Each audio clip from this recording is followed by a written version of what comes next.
Namaste and blessings. Welcome and welcome back to this sacred space. Yes, it's a sacred space. Why?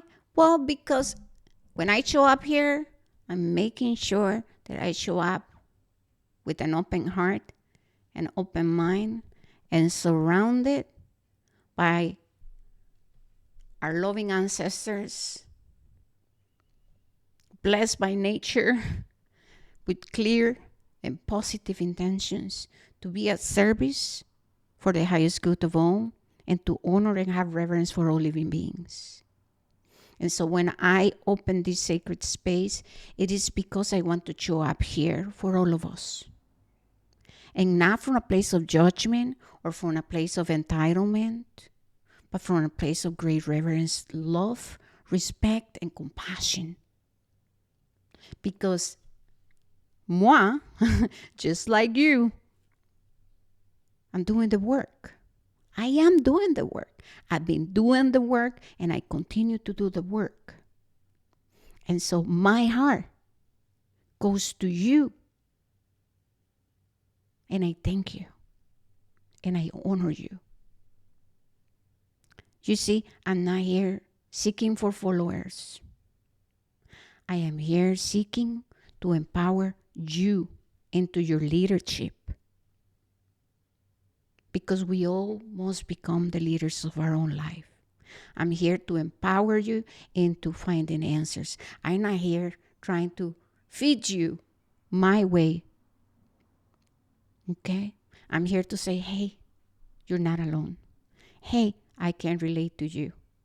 All right? And it is in my heart desires that you go within and you find truth and liberation. That you find the peace that you know that your heart is longing for. You see? I'm here for the leaders, not for followers. Because you deeply know that you are meant for greatness. And doesn't matter, education, or race, or skin color, or cultural, or if you graduated from high school or not. I don't care about that. You know that there's something within you that's special. And I'm here for that. Because if you are here, the Creator doesn't make mistakes. We like to think and justify, manipulate things because, we, with our human brain, we do all these things, you know what I mean? We like to make sense of things. However, if you are here in this world, it doesn't matter you work in marshals or work in a bank, it doesn't matter if you have money or not. Doesn't matter. None of that matters. What matters is that you're here. There's something you came here to do. And you know that deep within, if you're coming across my videos and you have find this sacred space and the work that I put out here, it is because you're being called my love, because there's something special about you. And I'm here to honor that. Because there's a lot of sacredness in our humanity, in having this human experience. And there's a lot out there being sold. Okay? With the New Age spirituality, where you have to reject your humanness in order to feel worthy, in order to, manifest your life purpose. And that is not true. It is through our sacredness as humans. It's through healing our relationship with our humanness that we can then remember. But first of all, we ground ourselves with the Divine Mother, with Mother Earth. We stop seeing Mother Earth as a source where we just go and take and take and take and take and abuse. And we remember the Mother Earth is our mother. She is the provider. She is the abundance. She is the wealth. She is the home. This is our home. And if you are here, it is for a reason. And if you are here, it's not because you're a mistake or because, you came here to suffer. Well, welcome to the human experience. We all freaking suffer. Suffering is part of our humanness. Transmuting pain is part of the journey, right? Transmuting pain is not easy. No, it's not. Pain is one of our biggest teacher. Teaches us to find value, to be graceful. It gives us a spiritual understanding. Transmuting pain take us into our humility, into our humanness, into our compassion and kindness. Okay? And so today is July the 26th, 2025, and there's a lot of people going through it. There's a lot of purging. There's a huge purging. And I'm here to remind you that it's okay not to feel okay. It is okay if things are falling apart. It is okay if you feel lost and confused. It's part of this journey. It's part of this journey. Transmutation of pain is part of this journey. Without transmuting pain and cleansing and purifying your physical vessel and cleansing, right? Purging that out, you're only intellectualizing this journey and there's no movement forward. There's a process to transmuting pain. There's a process of purification, right? This is why when we learn about the stages of spiritual alchemy, you're going to know that there are different stages, right? First, we have to make the conscious choice to do the work. Second, we start to pay attention to the patterns. Things become aware. Then we go to the resistance and the evil battling us. And so we go through a time where we're like fighting our own selves and we're conflicted. We start to realize, right then, oh, I'm feeling separated. We start to attract situations and things that are very freaking uncomfortable. But at the end of the day, that's the medicine we need. That's part of the journey. Oh my God, yeah, I attracted this situation. Now that I am paying attention because I am consciously choosing to become conscious, then I can recognize what's up. Why have I been living my life in this freaking cycle of repetition where I am just attracting painful situations? And don't get me wrong, the experience of pain will always be there, right? However, we can make our lives easier when we choose to correct, when we choose to become conscious. And so this journey, right? It's a whole process. It's a journey. It's not a destination. We are experiencing an initiation as a human being, like a tree is having an initiation existing as a human. But because there's a lot of confusion out there, there's a lot of, I had to reject my humanness and I had to become something else more special than a human because apparently we're very ew and low vibrational. That's nonsense. We have to come back here. We have to take a look at nature and say, oh my goodness. Thank you, Mother Nature. I'm having a human experience. I'm in my body of flesh and bones.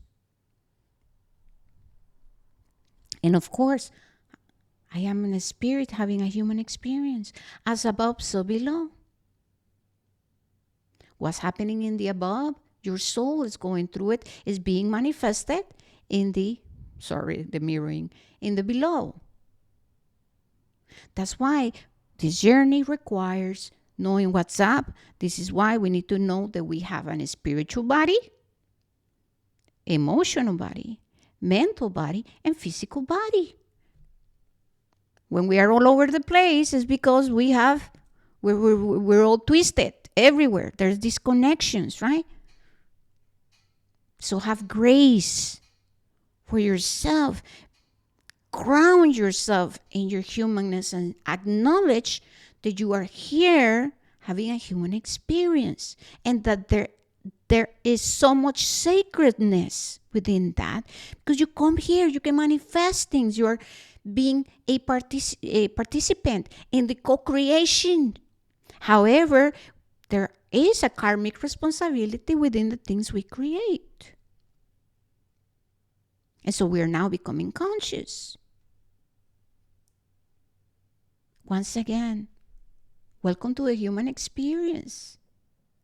Our humanness is beautiful, but there's light and shadow to us. The same amount of light is the same amount of freaking darkness. This is a story of just the good person trying to be a good person, the perfect person. That is not harmonious. We can take a look at nature and how nature works. Right? So it's time to shift our perception and perspective and come into a new one, one that creates expansion in your consciousness and creates a sense of liberation and freedom. Because freedom is a freaking choice and can only happen when you shift your perception and your perspective. And so we have to question everything. You have to question me. You have to question yourself. Your ways of thinking. How do you perceive yourself? How do you perceive the world? How do you perceive this idea of God? Who is God? What is your perception of God? Why? Because we had been programmed to believe that there's a God out there. Bad, good, good, bad. That is so linear, as you know, it's a way of perception and thinking that's very linear. And remember, the same way with you, I'm trying to say something, I'm overthinking it right now because I want to say the proper word. So I'm just going to go with it. I know you know that my second language is English. Okay. The same way you perceive yourself, the same way you choose to criticize yourself, the same way you treat yourself is the same way that you do it unto others. And so if my perception of life and how I treat myself is always about me having internal battles about wanting to just be good, or I go into complete despair and I said I'm worthless and now I'm a bad person, it's the same way I'm going to be judging everything, going into that very black and white mentality. We become rigid too, right?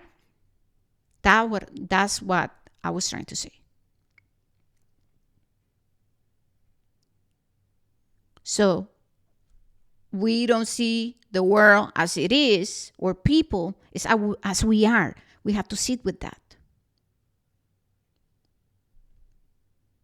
And now I was trying to say this. If your perception and your perspective of God is a God of separation, then your experience of life is of separation. Happy birthday to all of you. To my Leos out there. So if your perception of God and your perspective of God is the God find you unworthy for being imperfect, then that's what you're going to be experiencing, and that's how you're going to be seeing others, because then you are going to be unconsciously most of the time looking to all of the imperfections and all of the things that go negative and all of the things that don't go the way you think they should be. And so we become rigid and lost in that. You know what I mean? So liberation comes when we shift our perception and perspective and we choose to go within to find the places where we are existing in separation consciousness, the places where we are existing or also identify with just our human body and the skin color and, you know, superficial stuff too. So there's a lot of right now purging because Mother Nature, you can call it God or the universe, is trying to bring you into union. And it is your job to reconcile with the many aspects of you that are experiencing separation, that are feeling unworthy. And when you go deep, deep, deep right into your underwear and you start digging, you're going to find that it's your perception and your perspective that is creating all of these separations because, oh my God, I'm not perfect like them. When in true perfection doesn't exist. A lot of what is causing us to live life and rejection and rejecting our own selves is this idea that we have to be perfect, that we have to act like others, that our life needs to look like somebody else's life, that we have to be pleasing our family, that we have to be just like our family. There's all this comparison and there's a struggle with grounding the essence of who we are, and we're not even know who we are because at the end of the day, we oh my goodness, let's talk about the system and the school system and all of the things that have happened with colonization. We've been ripped apart from our roots, and doesn't matter your skin color. There were times in the ancient, back, where your ancestors knew community, respect for the planet, for the earth. We shared the resources. We came together, take care of our children, watch for, everyone in the tribe. Colonization had caused all of this freaking separation. And then, right, we have been forced to forget. We have been programmed to forget and to get all confused. There's a lot of misinformation out there too about the ancient times.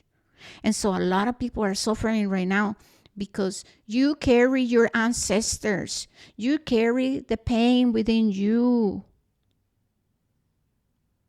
What I am trying to convey here with everything I'm saying is that you must acknowledge where are you feeling separated? What aspects of you are fighting, rejecting each other for not being the idea of something that you have to be, that your inner child, have internalized and is living within your unconscious. It's time to come into acceptance. Oh my God, I am nature. We are the human race. We are all authentic. It's time to think about our essence. Who am I in essence? Not what defines me in the outside. What is in my essence? What is in my roots? What resonates with me? What makes me feel joyful? What is it that makes me feel passionate? And it doesn't have to be like everybody else having the big things and working in the bank or having some kind of, whatever job. What makes you feel alive? What are the things you might not even remember? So part of this journey is asking yourself all these questions. Why am I in so much suffering? Is it that because I'm trying to become something for somebody else? Family, people, the world? Why? Am I feeling separated because, once again, I'm not perfect? Because I've lived my life comparing myself to others? Because I believe that in order for me to have value and to be worthy, I have to be like somebody else. That's the inner child. That's the programming and that's the conditioning. Where are you feeling separated just like your family? And let us be clear that just because some people grew up with the house, the mom, the dad, and the children, and the dog, and whatever, like people living under the same roof, that doesn't mean that there was unity and union, and you know what I mean.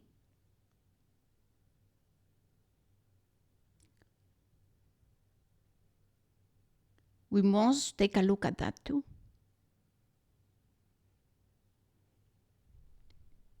Everything that your mom also, through her pregnancy experience, exists within you.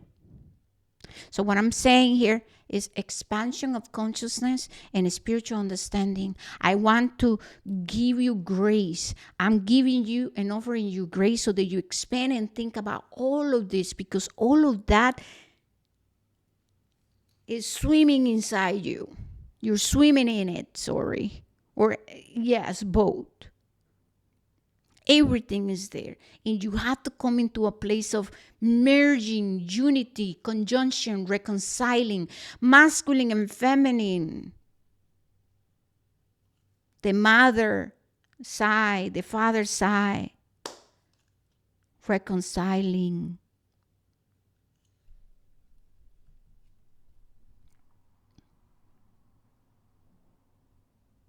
A lot of people experience depression. What is depression telling you? Change must happen. And change happens from within. And don't you, my love, go into intellectualizing life. Don't you go into intellectualizing forgiveness and intellectualizing spirituality. No, you have to feel. You must embody, become it. Depression is saying the way we're existing, thinking, living is not okay. There's something we have to take a look at. Depression is saying this is not the job, this is not the partner, this is not the way I'm supposed to be living. Maybe you're just living somebody else's life, thinking like somebody else, trying to please someone, being something that you're not. I don't know you, I don't know your life. Think about these things. If you are depressed, oh, well, maybe, just maybe, you have psychic gifts, deep empathy, and now you're in entanglement, feeling everybody else's around you. And also, what about the fact that when we get active in our sex life and you have energy exchanges, get what? Guess what?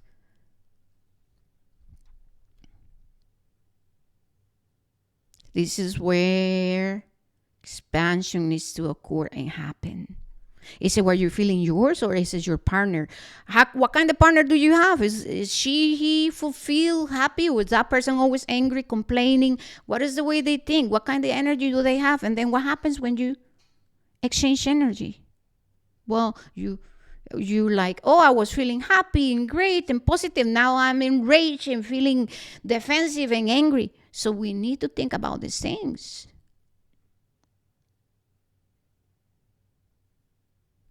A lot of rage, a lot of anger, a lot of depression happens when you are also shaming yourself into not following and doing the things that make you feel alive.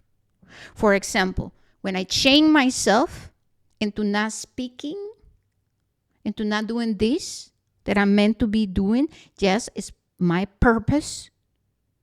But when I shame myself, because I start to say, oh, you're going to mispronounce words and people are going to not listen to you because your English is not perfect, then I shame myself. I literally get sick. Because the internal battle happens. A part of me says you're not living authentically and you're trying to be something for the people. That's not. Right? The voice of my consciousness speaks to me, says, no. And then the other one, right? Is the fear. Is it that I have experienced bullying and I have been rejected and and then the programming and the conditionings and you know, all of that, my experience from childhood would suppress, neglect, reject. So how are you shaming yourself out of fear or because of what people gonna think of society or your partner or your mom or your dad or your neighbors or whoever? How are you shaming yourself? Because shame becomes anger and depression. And when we are shaming ourselves, when we have shame, when shame then creates the projection onto other people, because how dare you to be doing what I want to do that I don't want to recognize? How dare you to be doing these things and things this way and post this and share that? How dare you? And so now I bring, the voice of the people who told me to change myself. And now I became that. It became a part of me. And now I'm becoming all judgy and projecting my shame and all of the things. The voice of the inner judge comes out. And so shame of you for being lower vibration, doing these things. Look at her. Look at him. Oh. So shame is a dream thief. Shame becomes depression. Shame is robbing you from the experience of your true authenticity, from experiencing the true essence of you. And just the true essence of us, it doesn't mean perfection. It means wholeness. When we live our lives seeking to embody authenticity, to become conscious, then we have the courage and the strength to recognize when we make mistakes and we do all of, when we don't show up properly, we can say, you know what, I can recognize, I take accountability. I didn't show up properly. We have no problem saying, I'm sorry, my apologies. And then we let it go. And then we move in towards correction, right? When we deeply repent, I'm not even want to say I'm sorry, because I'm sorry is like what, right? Nowadays, I'm sorry sometimes means nothing. But what happens when you repent from something and when you really process it, right? You consciously choose to take a look at an action, a behavior, something you say, oh my goodness, right? You know what? You feel repentance. It's just like there's something that happens and you're like, oh, no, that was not cool. I don't want to participate on that anymore. I can recognize I hurt somebody else's feelings and I end up hurting myself too, because you cannot hurt somebody else without hurting yourself. And that's just the truth. It's not my truth. It's just the truth.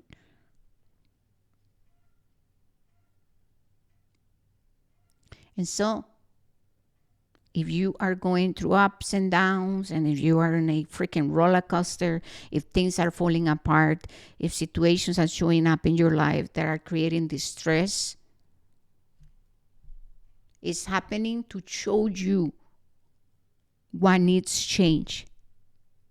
It's happening because the universe wants to empower you. It wants you to break free. It's showing you something.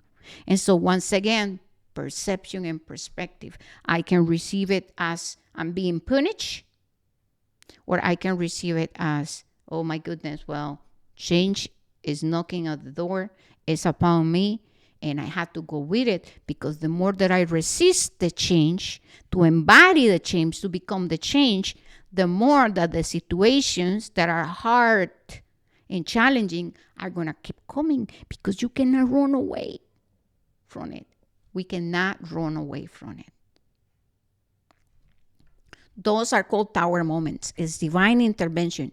And that shit is telling you you have no control over it. The only control you have is, okay, what am I going to do? This is being presented upon my life. I'm being presented with all of this. How am I going to tackle things? Problem solving. You can run away from it, pretend that it's gone. Then you're living in guilt and shame, scared. You know you're running from it. You can go and intellectualize, and you can convince yourself of things. You justify, we do all these things as humans. But then is a cycle that is going to repeat, because you cannot bypass this journey. You cannot bypass the laws of nature. So it is important, if you're struggling right now, seriously, sit with this. Perception and perspective. Where am I changing myself? How do I change myself? What are the stories I say to change myself? How I justify my actions or not taking actions? When it's fear speaking, when it's my intuition speaking.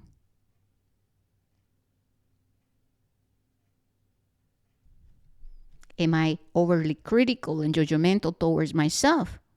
Do I have expectations, ideas of perfection? Because all of that, you're projecting it into the world and into your relationship. Then you wonder, why do you have all these conflicts and problems? Well, hello, it's a reflection. And now, same in nature, different in degree. It doesn't mean that's, the same. But the universe will show you, or nature, or God. And remember, if your perception and perspective of God, if the relationship you have with God is one of punishment, of shame of you, that wants perfection, is one of fear and guilt and condemnation, your relationship with the divine or God or nature or universe is the relationship you have with yourself. Your relationship with yourself ripples into your relationship with others. And your relationship with others ripples into your relationship with the world around you. This is why, number one, I make a spiritual commitment. I do a ceremony, a ritual is unique to you. You light a candle, you write your intention, you say, I'm ready to heal this relationship with you, divine creator. I feel separated. This is the idea of you that they told me when I was a child, and I am seeking to heal this, because when you pay attention, you're going to see how so much of the guilt and how much of you shaming yourself is coming because your view, perception, and perspective of the creation of the creator is that one of separation, guilt, shame, condemnation, and an idea of perfection and morality and all kind of stuff that is coming from somebody else's. All right? But this is all I have for you. I am wishing you a beautiful, beautiful journey ahead. I truly have in my heart desires that these serve you. Remember, never about forcing. I want you to sit with things, write things down, think things all the way through it. Question everything. There's a lot of tricksters around us. The spiritual community, there's a lot of facades and posing and wannabe and all of this. You have to think about that. How are the things you're following, believing, liking, listening to, how is that truly, truly influencing you in your life? Because peace cannot be fake. You know when someone is experiencing peace. If you truly desire that, to go to sleep and not be freaking out, sleeping with anxiety and depressed and all of the freaking survival, you have to come back and meet with Mother Nature, your ancestors, and you have to come back into union within. That's the divine marriage. It's not somebody else's. It's not in a relationship. You're not incomplete. You're not half of a person, half of a spirit, half of a soul. No, you are complete. The rest is just stories, because humanity loves drama and soap operas. Think about it.